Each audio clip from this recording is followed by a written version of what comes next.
Assalamualaikum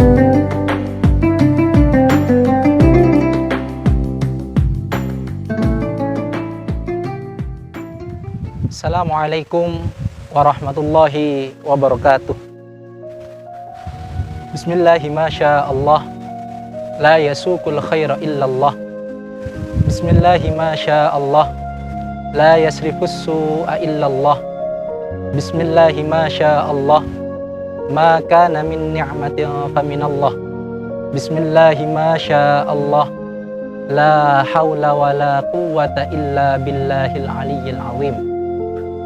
Alhamdulillah adalah kata pujian yang harusnya kita haturkan kepada Allah Subhanahu wa Ta'ala, karena berkat nikmat-nikmat yang sangat banyak yang diberikan kepada kita bisa sampai saat ini pada bulan Ramadan tahun ini, kita bisa hidup sampai saat ini dan bisa sehat sampai saat ini.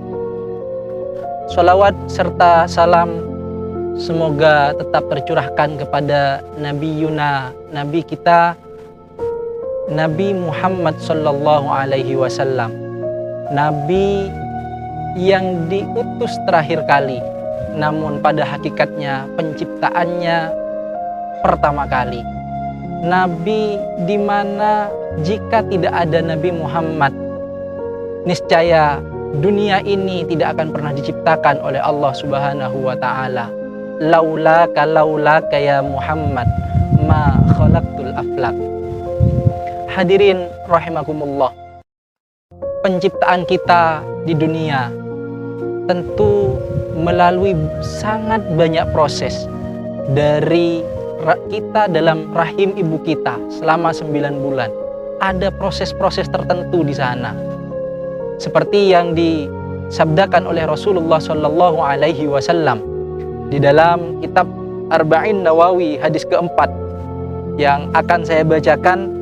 An Abdurrahman Abdullah bin Mas'ud radhiyallahu anhu qala haddatsana Rasulullah sallallahu alaihi wasallam wa huwa as-sadiqul masduq inna ahadakum yujma'u khalquhu fi batni ummihi 40 yawman thumma yakunu 'alaqatan mithla dhalik thumma yakunu mudghatan mithla dhalik thumma yursalu ilaihil malaku fayanfukhu fihi ar-ruh wa yu'maru bi 4 kalimatin bikatbi rizqihi wa ajalihi wa amalihi wa syaqiyun aw sa'idun fa wallahi alladzi la ilaha ghairuh inna ahadakum la ya'malu bi amali ahlil jannah hatta ma yakunu bainahu wa bainaha illa dhira'un fayasbiqu alaihil kitabu fayamalu bi amali ahlin nar fayadkhuluha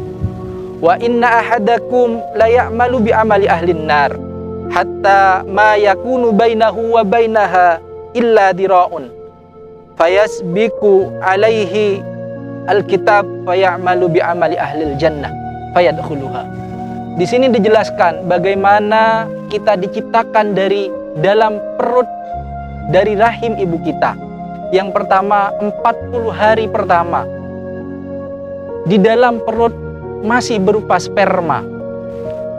Kemudian 40 hari kedua, yakni di umur 80 hari, sperma itu pun berubah menjadi alaqah, yakni segumpal darah. Lalu kemudian di 40 hari setelahnya, yakni di usia 120 hari, dari alaqah kemudian diubah menjadi mudghah, dan disinilah di umur 120 harilah maka Allah mengutus para malaikat untuk meniupkan ruh kepada janin yang ada di dalam perut orang tua kita. Sehingga kalau kemudian kita kalkulasikan dari 40 kali 3 yakni 120, kemudian dibagi menjadi dibagi 30 hari, yakni 30 ini adalah 1 bulan di dalam hari, di dalam 1 bulan menjadi 4. Artinya selama 4 bulan kita berada di perut orang tua kita, maka kemudian malaikat meniupkan ruh kepada kita. Hadirin rahimakumullah, paham kita ahli sunnah wal jamaah, an-nahdiyah khususnya, membiasakan, mentradisikan untuk ada acara selamatan, yakni memohon doa kepada Allah Subhanahu wa Ta'ala ketika kehamilan, umur kehamilan sudah mencapai 4 bulan.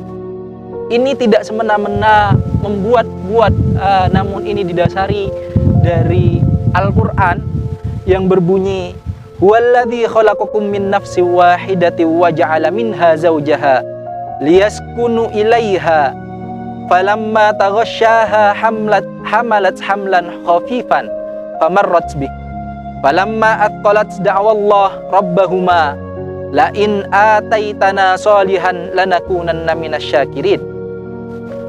Yang artinya, dialah Allah yang menciptakan kamu dari satu jiwa, yakni Nabi Adam, dan darinya dia menjadikan pasangan agar dia cenderung dan merasa terteram kepadanya. Kemudian setelah ia mencampurinya, kemudian istrinya Sayyidah Hawa mengandung. Namun apa yang terjadi ketika mengandung hamalat khafifan, ketika mengandung umur usia muda, famarrat bih, maka dia bisa melewati dengan biasa, dengan tenang. Umur 1 bulan, 2 bulan, kandungan masih tidak terasa. Namun setelah itu, falamma atqalat da'wallaha rabbahuma, ketika kandungannya mulai membesar, da'awallah, maka keduanya Nabi Adam dan Sayyidah Hawa kemudian berdoa kepada Allah. Apa doanya? La in ataitana solihan lanakunanna minasyakirin. Jika engkau memberi anak yang soleh, pasti kami termasuk orang-orang yang bersyukur. Maka kita sebagai ahlus sunnah wal jamaah, an-nahdiyah pada khususnya, terbiasa melakukan tradisi kita, yakni berdoa ketika umur kandungan dari istri kita berumur 4 bulan. Tentu dengan harapan anak yang dikandung oleh seorang ibu menjadi anak yang solih ataupun solihah, menjadi anak yang berbakti kepada Allah, berbakti kepada Rasulullah, berbakti kepada orang tua, bermanfaat kepada bangsa dan negara. Tidak hanya itu, dilanjutkan oleh Rasulullah di dalam hadisnya, yakni dijelaskan ketika umur 4 bulan, maka ditetapkan catatan-catatannya, yakni rizkinya. Dia menjadi apa, bagaimana tentang rizkinya, kemudian ajalnya, sampai umur berapa dia hidup, kapan dia wafat, kapan dia mati, itu sudah ditentukan oleh Allah Subhanahu wa Ta'ala dikala kandungan berumur 4 bulan atau 120 hari. Kemudian amalnya, dia melakukan amal baik ataupun melakukan amal yang tidak baik, itu sudah ditentukan oleh Allah. Kemudian yang terakhir adalah sengsara atau bahagiakah dia di dunia dan di akhirat. Semuanya sudah ditentukan. Maka dari doa-doa yang dilakukan oleh ahlus sunnah wal jamaah an-nahdiyah pada khususnya, itu adalah doa meminta agar ketika malaikat meniupkan ruh kepada janin tersebut, rezekinya agar dimudahkan oleh Allah Subhanahu wa Ta'ala, umurnya agar dipanjangkan oleh Allah, kemudian amalnya agar selalu berbuat amal-amal yang baik, dan dia hidup di dunia dan di akhirat dalam keadaan bahagia. Hadirin rahimakumullah, kemudian dilanjutkan lagi, dijelaskan oleh Rasulullah SAW, demi Allah dat yang tiada Tuhan selain Dia, sesungguhnya setiap kalian ada yang beramal dengan amalan penghuni surga, seolah-olah dia beramal amal soleh penghuni surga. Namun catatan pada umur 120 hari di dalam kandungan mengatakan dia masuk surga. Maka apa yang dia masuk neraka? Maka apa yang akan terjadi? Dia sebelum dia mati, sebelum dia wafat, maka orang itu akan melakukan amalan-amalan ahli neraka sehingga dia akan masuk neraka pada nantinya. Begitu pula sebaliknya, berapa orang yang kemudian melakukan amalan-amalan ahli neraka. Dari hidupnya, dari kecil dia melakukan amalan-amalan ahli neraka. Dari baligh hingga hampir mati dia melakukan amalan-amalan ahli neraka. Tapi catatan di umur 120 hari dalam kandungannya dia tercatat menjadi ahli surga. Maka sebelum mati pasti dia akan melakukan pekerjaan-pekerjaan ahli surga, sehingga seseorang tersebut akan masuk pada surga. Yang artinya kita dalam hadis ini menganjurkan, maka jangan sekali-kali kita menjustis seseorang. Kita memberikan statement kepada seorang kalau itu adalah ahli neraka karena pekerjaan-pekerjaan yang ahli neraka, kemudian kita menjustis seseorang menjadi ahli neraka. Maka itu tidak boleh, karena kita tidak tahu bagaimana kita akan mati, bagaimana akhir hayatnya, husnul khotimakah atau su'ul khotimakah. Begitu pula sebaliknya, ketika ada seseorang yang setiap harinya mengerjakan pekerjaan-pekerjaan ahli surga, belum tentu dia akan masuk kepada surganya Allah. Siapa tahu kemudian di catatannya dia ternyata dicatat sebagai ahli neraka, maka pada akhirnya dia akan mati dalam keadaan su'ul khotimah. Sudah banyak tentu cerita-cerita yang seperti ini. Contoh, ada salah satu ulama terdahulu yang amalan-amalannya sudah melakukan amalan ahli surga. Bahkan dia abid ahli ibadah, ilmunya tinggi. Tetapi catatan di umur 4 bulan dalam kandungannya, apa yang terjadi? Dia dicatat sebagai ahli neraka, sehingga di akhir hayatnya bukan menyembah Allah, tetapi menyembah kepada setan, sehingga dia menjadi ahli neraka. Kemudian ada juga yang semenjak hidupnya dia melakukan pekerjaan-pekerjaan ahli neraka, melakukan pekerjaan dosa setiap hari, bahkan dia membunuh 99 orang. Ini terjadi di zamannya ketika itu pada masa Bani Israel. Ada seseorang yang membunuh 99 orang. Namun ketika dia membunuh 99 orang, dia pergi ke salah satu kiai di zaman Bani Israel. Apa yang ditanyakan? Wahai kiai, saya sudah melakukan amalan-amalan yang banyak sekali dosa, bahkan saya membunuh 99 orang. Apakah Allah akan menerima taubat saya? Apa kata sang kiai itu? Maaf, Allah tidak akan menerima. Jangankan 99, satu saja kamu membunuh seseorang, maka Allah tidak akan menerima taubatmu. Nah, ini kata sang kiai. Apa lalu yang dilakukan oleh seseorang ini?